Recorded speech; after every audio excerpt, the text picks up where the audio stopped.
नाजरीन अस्सलाम वालेकुम। IND टुडे न्यूज में आपका खैर मकदम करते हैं। आइए देखते हैं ये तफसीलात।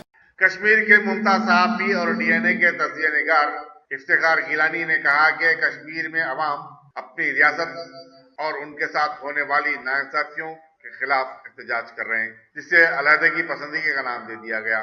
वह शाम मीडिया प्लस गन फाउंड्री पर Telangana Urdu working journalist federation के ज़ेर एहतमाम मुनक्किदा एक तकरीब से खिताब कर रहे थे। उन्होंने कहा कि कश्मीर के साथ तमाम मरकजी हुकूमतों ने इम्तियाजी सलूक किया, चाहे वो फंड्स की फराहमी का मामला हो, बड़े तरक्याती प्रोजेक्ट्स लाने की बात हो। इफ्तिखार गिलानी ने अफसोस का इजहार किया कि इंसाफ का मुतालबा करने वाले रियासत के अवाम और नौजवानों पर गोलियों की बारिश की जाती है, जबकि दूसरी रियासतों में अपने हुकूक के उसूल और इंसाफ का मुतालबा करने वालों के साथ मरकज नरम रवैया अख्तियार करता है और उनसे मसालियत भी की जाती है। इंडियन जर्नलिस्ट यूनियन के सदर SN सिन्हा ने कहा कि मुल्क में सहाफियों पर हमलों में हालिया अरसे में इजाफा हुआ है।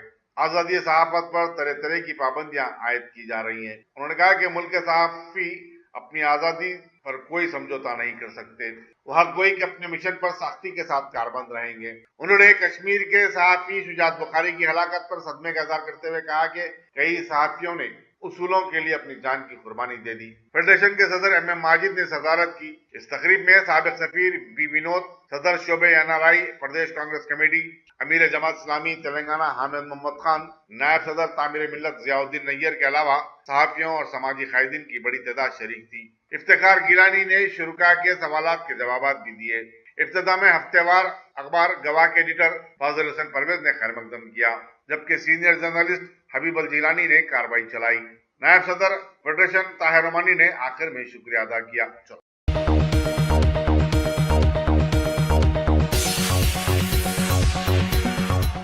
अगर आपने हमारे चैनल को सब्सक्राइब नहीं किया है तो आपको यहाँ सब्सक्राइब बटन दिख रहा है, उसे क्लिक करिए और सब्सक्राइब कीजिए और साथ ही साथ बेल आइकॉन को भी क्लिक करिएगा, जिससे कि आपको ताज़ा अपडेट मिलते रहें।